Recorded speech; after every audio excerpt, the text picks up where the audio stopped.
What hurts them hurts me. What grieves them grieves me.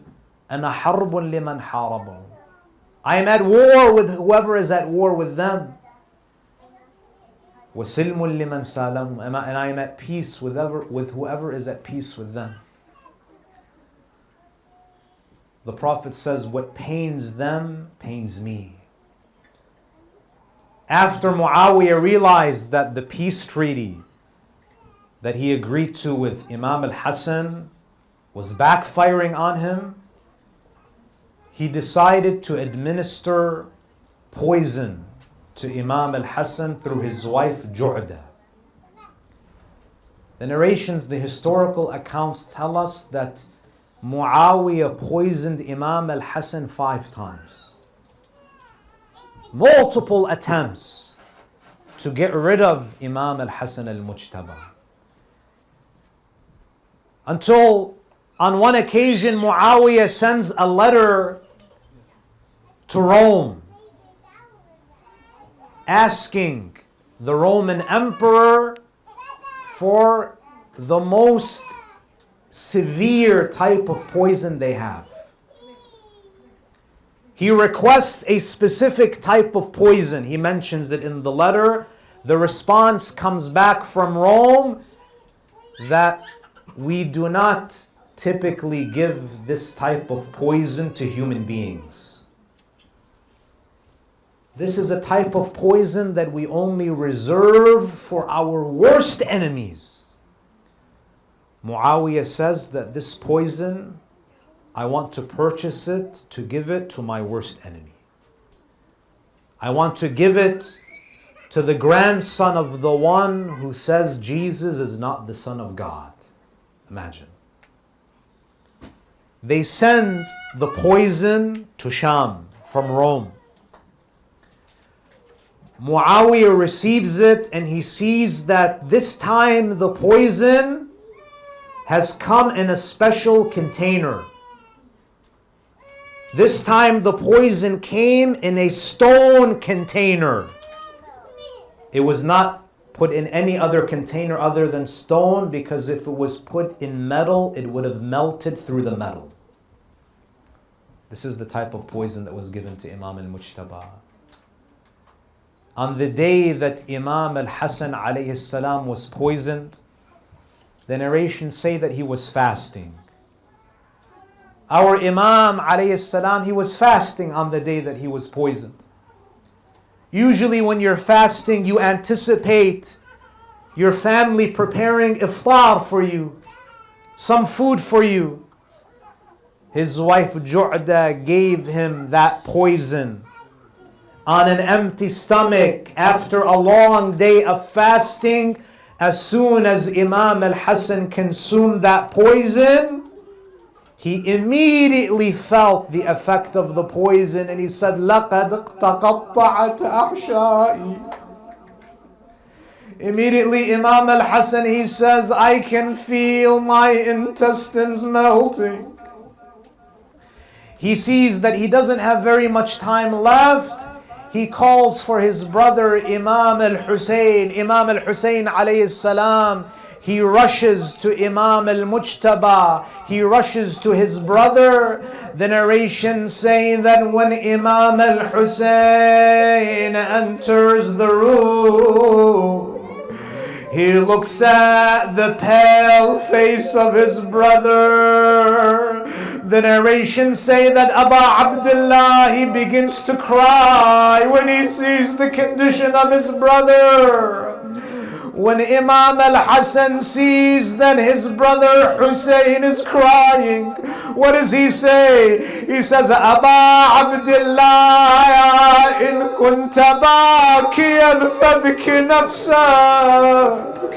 Ya Aba Abdullah, if you want to cry over someone, cry for yourself. Imam al-Hasan alayhi salam, what does he say to his brother Imam al-Husayn? What does he say? قال لا يوم كيومك يا أبا عبد الله.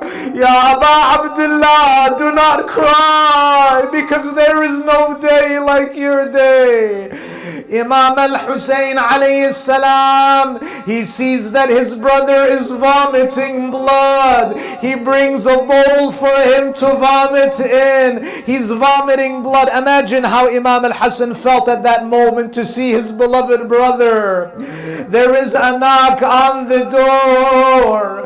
Imam al-Hasan alayhi salam, he wipes the blood from his mouth. He moves the bowl away. Imam al-Hussein alayhi salam, he says, what are you doing, my brother? He says, I am afraid that is Zainab coming to see me. I don't want Zainab to see me in this condition. When the Imam alayhi salam is on his deathbed, he gathers all of the Bani Hashim. He gives his final wasiyah. He tells his followers, his family, that the Imam after me is Imam al-Hussein. His obedience is obligatory upon you. And then he says to Imam al-Hussein, Sayyidi Aba Abdullah, I have one request from you. He says, I want to be buried beside Rasulullah. I want to be buried beside my grandfather, but Ya Aba Abdullah, if they do not allow you, do not shed any blood in my name and redirect my body to Jannatul Baqi. After Imam al-Hasan, after he departs this world, Imam al-Hussein and Abu al-Fadl al-Abbas and the other members of Bani Hashim, they prepare the funeral, they wash his body, they enshroud his body. To fulfill the wasiyah of Imam al-Hasan, they carry his janazah. As they are about to leave, Sayyida Zainab, she says to them, put the janazah of my brother back down on the ground. They say to her, why do you want us to put his body back on the ground? She says, I want to sit with my brother for a few moments. I want to farewell my beloved brother. She sits beside him. She cries over his body. Her tears sprinkle over the body of Imam al-Hasan. They carry the body of Imam al-Mujtaba. They go to the house of Rasulullah, to the grave of Rasulullah. The narrations say that Aisha, she comes out of the house and she says, لا يدخل بيتي من لا أحب. I will not allow someone entering my house who I do not love, who I do not like. They prevent Imam al-Hasan from being buried. The narrations say that Marwan ibn al-Hakam, with a group of men, they shower 70 arrows at the janazah of Imam al-Mujtaba. The narrations say that Abu al-Fadl al-Abbas, he drew his sword. Imam al-Hussein says to him, Ya Abbas, sheath your sword, because this is not your day. Your sword is for another day. They carry the body, they redirect the body of Imam al-Hasan to Jannatul Baqi'. The narrations say when they reach the location of the grave, the narrations say that Imam al-Hasan, he took his turban off and he threw it on the ground.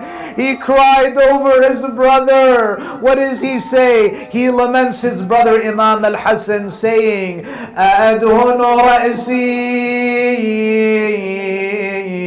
أَمْ تَطِيبُ مَجَالِسِي ورأسك معفور وأنت تريب غريب وأطراف البيوت تحوطه ألا كل من تحت الثرى غريب. لا حول ولا قوة إلا بالله العلي العظيم. وسيعلم الذين ظلموا أي منقلب ينقلب.